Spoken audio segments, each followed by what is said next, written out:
अस्सलामुअलैकुम वरहमतुल्लाहि वबरकातुहू। उम्मीद है कि आप सब खैरियत के साथ होंगे। अपने हज के एक्सपीरियंस के बेसिस पे मैं जो वीडियोस आपके साथ शेयर कर रही हूँ ये उसका नेक्स्ट पार्ट है।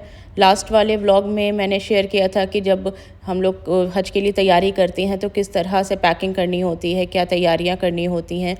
और इस व्लॉग में इंशाल्लाह मैं कोशिश करूँगी ये कवर करने की कि जब हम हज पे रवाना होने वाले होते हैं उससे पहले पहले क्या क्या चीज़ें ध्यान में रखने की ज़रूरत है, किस तरह से हमारा सफ़र गुज़रता है।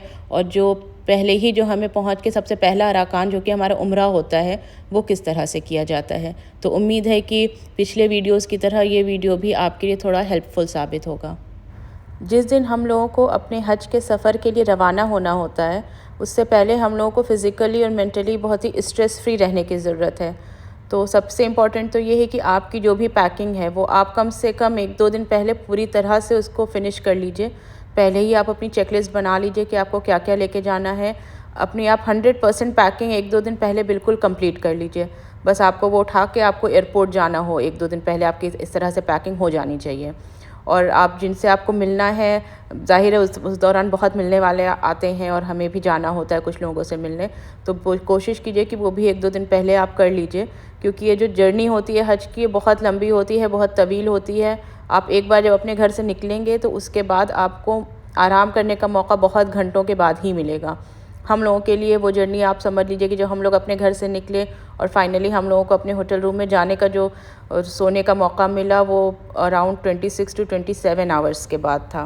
हम लोग की फ़्लाइट जो थी वो दिन के 12 बजे की थी और 4 घंटा पहले मतलब मॉर्निंग में 8 o'clock हम लोग को पहुंच जाना था एयरपोर्ट। वहाँ पे एयरपोर्ट के बाहर ही पहले हमारा जो पूरा ग्रुप था जिनके थ्रू हम लोग गए थे वो सब एक साथ इकट्ठा हुए और फिर हम लोग को उन्होंने आई कार्ड वगैरह दे दिया और जो भी हम लोग को अपने लगेज पे टैग्स लगाने थे। और फिर उसके बाद एयरपोर्ट गए हम लोग। 12 बजे की फ़्लाइट थी हमारी। अराउंड 5 घंटे का सफ़र होता है सऊदी पहुँचने का। तो जब हम लोग सऊदी पहुँचे हैं तो वहाँ के कुछ 2:30 या 3 बज रहे थे दोपहर के। फिर उसके बाद से वहाँ से हम लोग को मक्का पहुँचने में काफ़ी टाइम लगा। एक तो बस की जर्नी थी, प्लस बस भी काफ़ी देर बाद चलती है। वहाँ पे आप पहुँचते हैं तो फिर आप मौल्लिम के अंडर आ जाते हैं, मतलब जो सऊदी की मिनिस्ट्री होती है हज की वो फिर कोई एक गाइड अपॉइंट कर देती है हर हाजी के लिए। तो उनके साथ डील तो खैर जो ग्रुप लीडर होते हैं वही करते हैं, बट वही आपका पासपोर्ट वगैरह सब इकट्ठा कर लेते हैं, उन्हीं के पास होता है। तो वहाँ पे एक बार बस में आप बैठ जाते हैं तो बस चलने में बहुत टाइम लगता है। फिर जगह जगह वो चेकिंग होती है और तो फिर मक्का पहुँचने में, अपने होटल पहुँचने में काफ़ी टाइम लग जाता है। हम लोग रात के 9 बजे के करीब पहुँचे थे अपने होटल। फिर फ्रेश होके और डिनर वगैरह करके फिर हम लोग उम्रा करने गए।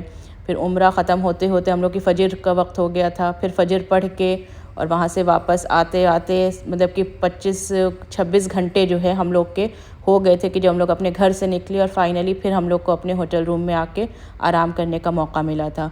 तो वो एक स्ट्रेसफुल जर्नी होती है, तो इसलिए उससे पहले हम लोग को बहुत अच्छे से रेस्ट की और एक प्रॉपर अच्छे से नींद की ज़रूरत होती है। तो इसलिए पहले अपनी पैकिंग, जिससे मिलना है उनसे मिल लीजिए और एक सुकून से एक अच्छी नींद लेके फिर आप अपनी जर्नी स्टार्ट कीजिए, ताकि जो एक लंबी जर्नी तो है, तवील है, लेकिन उसमें कम से कम आप फ्रेश होके अपने घर से निकलें।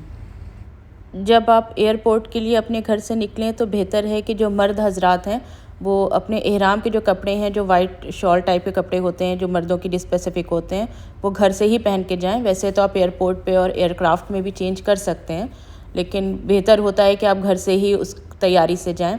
इहराम एक्चुअल मतलब तो इहराम का होता है कि नियत होती है उम्रा या हज के लिए, तो वो तो आपको मीक़ात पहुँचे करनी होती है, लेकिन उसके लिए जो भी आपको कपड़े पहनने हैं तो बेहतर है कि आप घर से पहन के जाएं। और अगर ऐसा नामुमकिन नहीं है, आपकी बहुत लंबी जर्नी है, तो आप एयरपोर्ट पे या एयरक्राफ्ट में भी चेंज कर सकते हैं।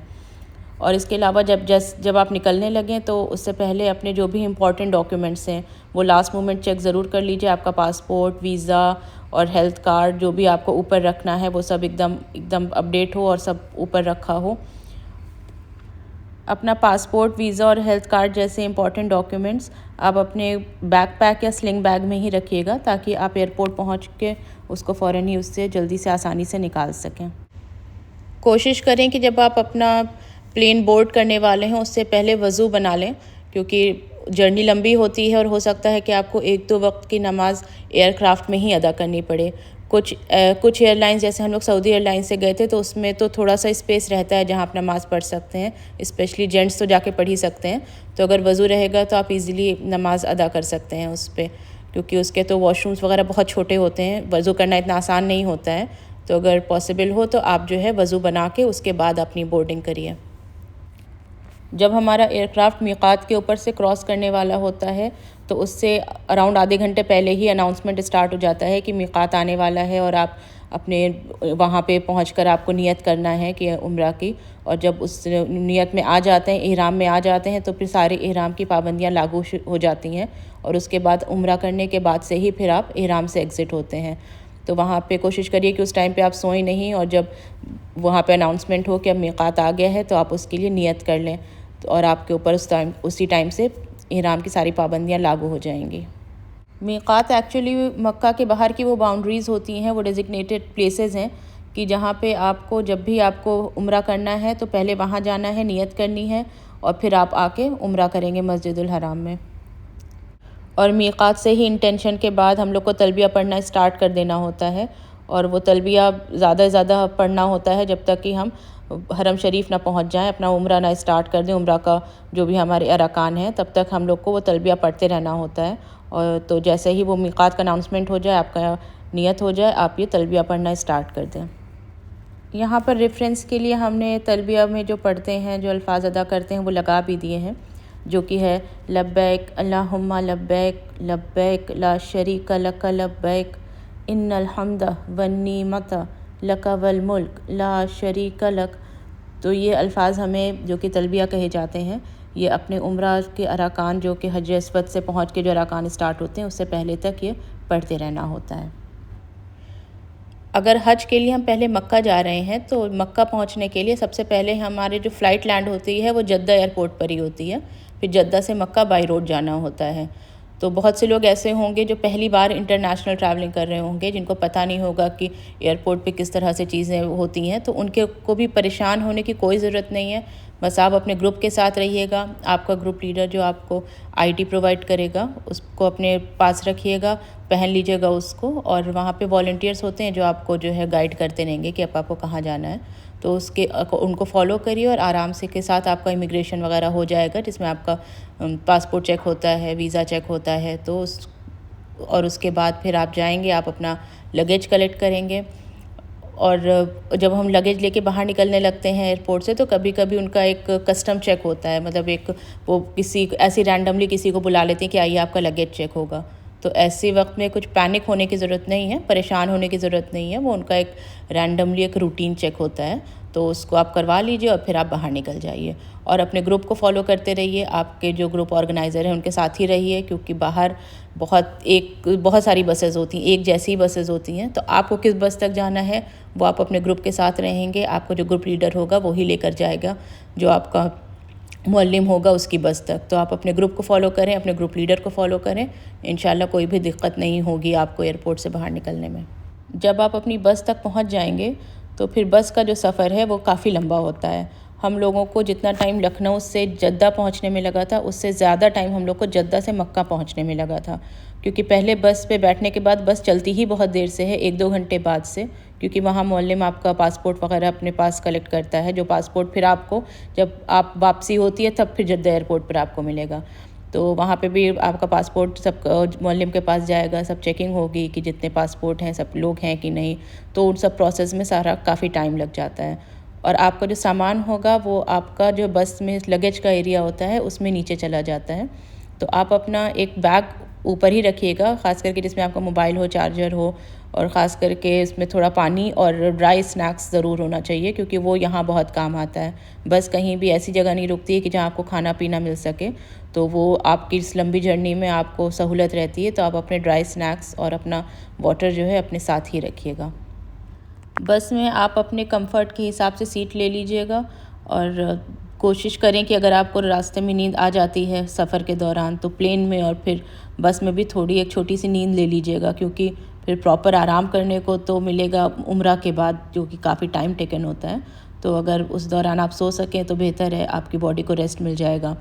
फिर जब आप होटल पहुंच जाएं तो लंच का या डिनर का जो भी टाइम हो तो अपना मील प्रॉपर्ली करके फिर उम्रा के लिए निकलें, क्योंकि उम्रा में भी बहुत एनर्जी चाहिए होती है और आप इतने लंबे सफ़र से आ रहे हैं तो ज़ाहिर है थकान रहती ही है। तो एक प्रॉपर अच्छे से खाना खा के फिर आप उम्रा के लिए जाइए।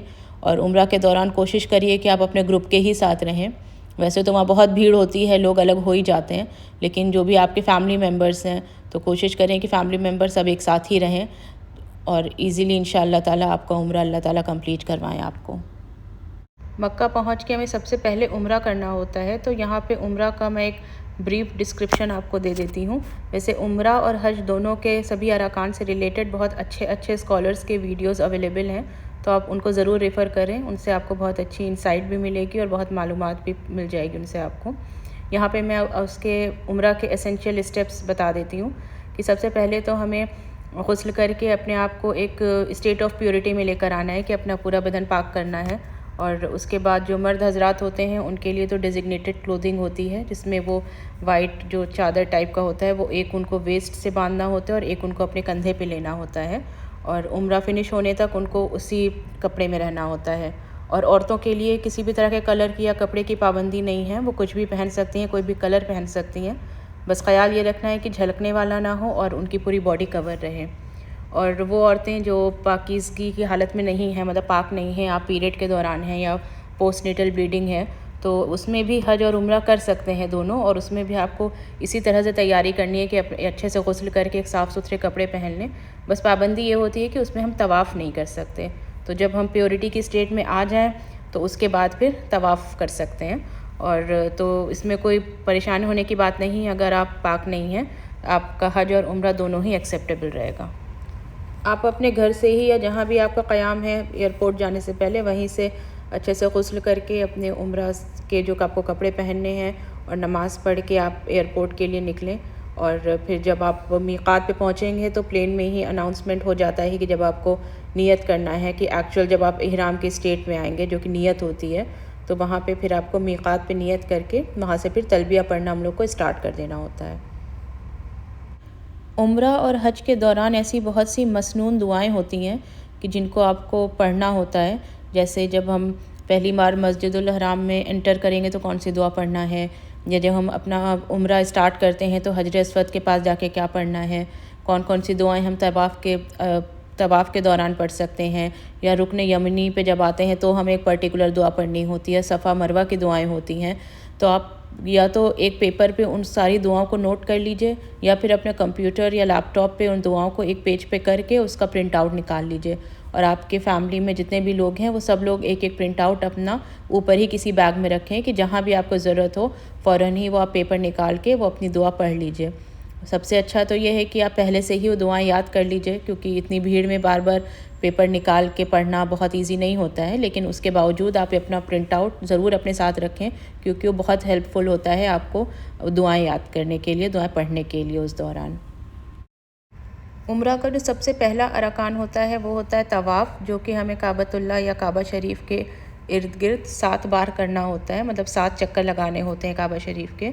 और पहला तवाफ़ हमारा स्टार्ट होगा हजर अस्वद पे। जब हम हजर अस्वद वाले कॉर्नर पे पहुंच जाएंगे तो वहाँ पे हमें अपना दाहिना हाथ हजर अस्वद की तरफ दिखा के अल्लाहु अकबर बोलना होता है और वहाँ से फिर पहला तवाफ़ स्टार्ट होता है। पूरा एक चक्कर लगा के जब हम दोबारा हजर अस्वद पे आएंगे तो मतलब एक चक्कर हमारा एक तवाफ़ पूरा हुआ और फिर वहाँ से सेकंड तवाफ़ स्टार्ट होगा।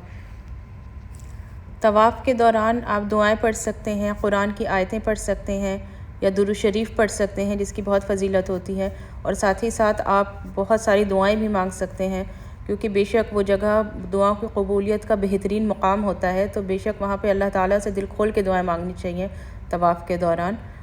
और इसी तरह से हम अपना पूरा तवाफ़ करते हुए रुकन यमनी पे पहुँचते हैं, और जो कि हजर अस्वद से जस्ट पहले वाला कॉर्नर होता है, और वहाँ से एक पर्टिकुलर दुआ पढ़ते हुए हजर अस्वद तक जाते हैं और हमारा एक तवाफ़ कंप्लीट होता है। मैंने यहाँ पे एक रेफरेंस के लिए आपके एक पिक्चर लगाई है, जिसमें देखिए कि चारों कॉर्नर्स जो हैं काबतुल्लाह के, उनका कौन कौन से नाम से वो जाने जाते हुए मेंशन है। जैसे रुकन अल अस्वद है, रुकन इराक़ी है, रुकन शमी है और फिर रुकन यमनी है। तो ये रुकन अल अस्वद यानी कि हजर अस्वद यहाँ पे लगा हुआ है, तो वहाँ से हमारा तवाफ़ स्टार्ट होता है। और जब हम पूरा एक तवाफ़ करके दोबारा वहाँ पहुँचते हैं तो मतलब हमारा पहला तवाफ़ कंप्लीट हुआ और फिर हमारा दूसरा स्टार्ट होगा। इसमें जब हम यमनी कॉर्नर यानी कि रुकन अल यमनी से हजर अस्वद की तरफ जाते हैं, उस दूसरे कॉर्नर पे जाते हैं, तो उसमें हमें एक पर्टिकुलर दुआ पढ़नी होती है। तो वो दुआ पढ़ते हुए फिर हम रुकन अल अस्वद पे पहुँचते हैं और फिर वहाँ पे अपना दाहिना हाथ दिखा के अल्लाह अकबर कहते हैं, जिससे हमारा फिर वहाँ से दूसरा तवाफ़ स्टार्ट होता है। वहाँ तवाफ़ के दौरान इतनी भीड़ होती है कि जो लोग दूर होते हैं उनको फिर ज़ाहिर है हजर अस्वद नहीं दिखाई देता है, तो इसलिए सहूलत के लिए जो है ग्रीन लाइट्स लगा दी गई हैं ऊपर की तरफ कि जब आप उस ग्रीन लाइट पे पहुँच जाएं, इसका मतलब है कि आप हजर अस्वद पे पहुँच गए हैं। तो वहीं से आपका तवाफ़ स्टार्ट होगा और वहीं पर आके आपका एक तवाफ़ पूरा होगा। तो अगर आपको हजर अस्वद नहीं दिख रहा है तो कोई परेशानी की बात नहीं है, आप उस ग्रीन लाइट को फॉलो करिए और अपने तवाफ़ कंप्लीट कीजिए। ये वो दुआ है जब हम रुकने यमनी पे पहुंच जाते हैं तो फिर वहाँ से हमें ये वाली दुआ पढ़ना होता है, जो कि है रब्बना आतीना फ़िद दुनिया हसनतम व आखिरती हसनतन वक़ीना अदाबन नार। जब जब हम यमनी कॉर्नर या रुकने यमनी पे पहुँचेंगे तब हमें ये वाली दुआ पढ़ना स्टार्ट करना है और ये पढ़ते हुए फिर हम हजर अस्वद वाले कॉर्नर की तरफ जाते हैं। सातों तवाफ़ पूरे करने के बाद फिर हम लोगों को मकाम इब्राहीम के पीछे 2 रकत नमाज़ अदा करनी होती है। जहाँ पे मकाम इब्राहीम है उसके फ़ौरन पीछे तो नमाज़ अदा करना बहुत मुश्किल होता है, क्योंकि तवाफ़ चल रहा होता है, बहुत क्राउड होता है। लेकिन पीछे पूरा नमाज का एरिया बना हुआ है, तो वहाँ पे आपको जहाँ सहूलत से सुकून से जगह मिल जाए वहाँ पे आप 2 रकत नमाज़ अदा कीजिए। और इसके बाद फिर हम लोगों को सही करनी होती है। जब आप मकाम इब्राहीम पे नमाज़ पढ़ के फिर सही के लिए जाएं तो बेहतर है कि वहाँ हर जगह ज़मज़म का रहता है पीने का, तो आप वहाँ पे ज़मज़म पीजिए और दुआएं ज़रूर मांगिए। काबा शरीफ की तरफ मुँह करके आप ज़मज़म पीजिए और दुआएं मांगिए, क्योंकि वहाँ बेशक दुआएं बहुत कबूल होती हैं और ज़मज़म पी के दुआएं तो बहुत कबूल होती हैं। तो ज़मज़म पीने के बाद फिर हम लोग सही करने जाते हैं। सही में हम लोगों को सफ़ा और मरवा के बीच 7 चक्कर लगाने होते हैं, जिसकी स्टार्टिंग होती है सफ़ा पहाड़ी से। पहले सफ़ा पहाड़ी पे जाते हैं, फिर वहाँ से सफ़ा से मरवा, फिर मरवा से सफ़ा। इस तरह से करके दोनों पहाड़ियों के बीच हम लोगों को 7 चक्कर लगाने होते हैं। उसमें अक्सर लोग कंफ्यूज हो जाते हैं कि सफ़ा से मरवा जाएंगे और फिर मरवा से सफ़ा आएंगे तो 1 चक्कर होगा, लेकिन ऐसा नहीं होता है। जब हम सफ़ा से मरवा जाएंगे तो 1 चक्कर होगा, जब हम मरवा से सफ़ा आएंगे तो वो दूसरा चक्कर होगा, फिर सफ़ा से मरवा की तरफ जाएंगे तो तीसरा चक्कर होगा। और इस तरह से हमें 7 चक्कर लगाने होते हैं। और उसमें कुछ पर्टिकुलर दुआएं हैं सफ़ा जाते हुए, फिर सफ़ा पहाड़ी पे, मरवा पहाड़ी पे, वो सब भी आप अपने प्रिंट आउट में ज़रूर उसको शामिल कीजिएगा। और जब आप सफ़ा से मरवा या मरवा से सफ़ा जा रहे हों तो उस दौरान आप कुछ भी दुआएं पढ़ सकते हैं, कुछ भी दुआएं मांग सकते हैं, कुछ भी आयतें पढ़ सकते हैं, दुरूद शरीफ पढ़ सकते हैं। और इसके अलावा एक बीच में ग्रीन लाइट एरिया आता है जिसमें जो मर्द होते हैं उनको रमल करना होता है, मतलब थोड़ा फास्ट चलना होता है। और जो औरतें होती हैं वो अपनी नॉर्मल स्पीड में जिसमें चलती हैं उसी में चलना होता है उनको। रमल जिसमें कि मर्दों को थोड़ा जॉग करते हुए चलना होता है। तो ये सई और तवाफ़ दोनों में मर्दों के लिए रिकमेंडेड है। तवाफ़ में भी ये है कि पहले 3 तवाफ़ जो हैं मर्द थोड़ी तेज़ चाल से चल के करें, और सई में भी सफ़ा और मरवा दोनों के ही दरमियान जो ग्रीन लाइट एरिया पड़ता है उसमें मर्दों को रमल करना होता है, यानी कि थोड़ा तेज़ चलना होता है। लेकिन औरतों के लिए रिकमेंडेड नहीं है। औरतें जिस चाल से चलती हैं, जिस स्पीड में चलती हैं, उसी तरह से नॉर्मली उनको चलना होता है, तवाफ़ में भी और सई में भी। तवाफ़ में भी बहुत ज़्यादा क्राउड रहता है, तो मर्दों के लिए भी पॉसिबल नहीं हो पाता है कि उसमें पहले 3 चक्कर में रमल करें। लेकिन कभी आपको ऐसे वक्त पर उम्रा करने का, तवाफ़ का मौका मिले कि थोड़ा ख़ाली हो वहाँ पे, तो उस दौरान वो पहले 3 चक्कर में रमल कर सकते हैं। ये होता है वो ग्रीन लाइट एरिया जो सफ़ा से मरवा और मरवा से सफ़ा दोनों के दरमियान पड़ता है। तो इसमें जो है मर्दों को इस तरह से रमल करना होता है। आपकी जब सही कंप्लीट हो जाएगी 7 टाइम्स, फिर उसके बाद मर्दों को अपना पूरा हेड जो है शेव कराना होता है, सारा बाल उनको कटवाना होता है, जिसको कि हल्क बोला जाता है। और फिर उसके बाद गुस्ल करके वो इहराम की हालत से बाहर आ सकते हैं। और औरतें अपना थोड़ा सा बाल, अपनी बस एक उंगली में आप उसको फ़ोल्ड करके थोड़ा सा बाल कट करना होता है, और फिर औरतें भी गुस्ल करके इहराम की हालत से बाहर आ जाती हैं। और फिर जो भी पाबंदियाँ हमारे ऊपर इहराम के दौरान लागू होती हैं वो सब ख़त्म हो जाती हैं, और इस तरह से उम्रा कंप्लीट हो जाता है। मक्का पहुंचने के बाद से जब आपका पहला उम्रा हो जाए तो फिर आप हज से पहले जो भी आपके पास पीरियड बीच में बचे उसमें आप अपने आप को ज़्यादा से ज़्यादा इबादत में मशगूल रखिए। अगर वक्त हो तो आप और उम्रा कर सकते हैं, या ऐसे भी आप हरम शरीफ जाके तवाफ़ कर सकते हैं, नमाज़ें अदा कर सकते हैं, कि अभी जिस भी तरह से आपको अपने आप को इबादत में बिज़ी रखना हो वो कीजिए। और इस बात का भी ख्याल रखिएगा कि अपने आप को थकाइए नहीं, क्योंकि जो हज का पीरियड होता है वो 5 दिन काफ़ी एक्सर्शन वाले होते हैं, स्ट्रेस वाले होते हैं, उसमें कई सारे अरकान करने होते हैं। तो आपकी बॉडी उसके लिए अच्छे से प्रिपेयर होनी चाहिए, आप स्ट्रॉन्ग होने चाहिए आप। तो बेहतर है कि अपने आप को बिल्कुल थकाइए नहीं उस दौरान, और 1-2 दिन के लिए अच्छे से रेस्ट भी करिए कि वो 5 दिन आप इजीली जो है अपने सारे अरकान अच्छे से कर सकें, क्योंकि मेन मकसद जो हमारा है वही 5 दिन में जो हज होना है उसी के लिए हम वहाँ गए हैं। तो उसके लिए हमारी बॉडी अच्छे से प्रिपेयर होनी चाहिए, मेंटली भी स्ट्रेस कोई नहीं होना चाहिए। तो एक अच्छे से रेस्ट करिए, अपने आप को प्रिपेयर करिए, इबादत करिए, लेकिन बार बार बहुत ज़्यादा चल के या धूप में जाके या किसी भी तरह का फ़िज़िकल एक्सर्शन मत लीजिएगा उस टाइम पे। अपना ये वीडियो मैं यहीं पर एंड कर रही हूँ, और उम्मीद है कि मैंने इसमें जो भी इंफॉर्मेशंस आपके साथ शेयर किया है वो आपके लिए थोड़ा हेल्पफुल साबित होगा आपको अपनी जर्नी की प्रिपरेशन करने में। और अगर आपकी कोई भी क्वेरी हो या क्वेश्चन हो तो आप कमेंट सेक्शन में मैसेज करके पूछ सकते हैं। इंशाल्लाह मैं पूरी कोशिश करूँगी रिप्लाई करने की। और ये हज के एक्सपीरियंस का वीडियो इंशाल्लाह नेक्स्ट पार्ट में कंटिन्यू रहेगा, जिसमें मैं कोशिश करूँगी कवर करने की कि हज के दिनों में कौन से दिन पे क्या अरकान होते हैं, क्या करना होता है हम लोगों को। तो अपने एक्सपीरियंस के बेसिस पे इंशाल्लाह मैं उसकी इन्फॉर्मेशन आपके साथ शेयर करूँगी। और तब तक इजाज़त दीजिए, अपना ख्याल रखिए और हमें भी दुआ में याद रखिएगा। अस्सलामु अलैकुम वरहमतुल्लाहि वबरकातुहू।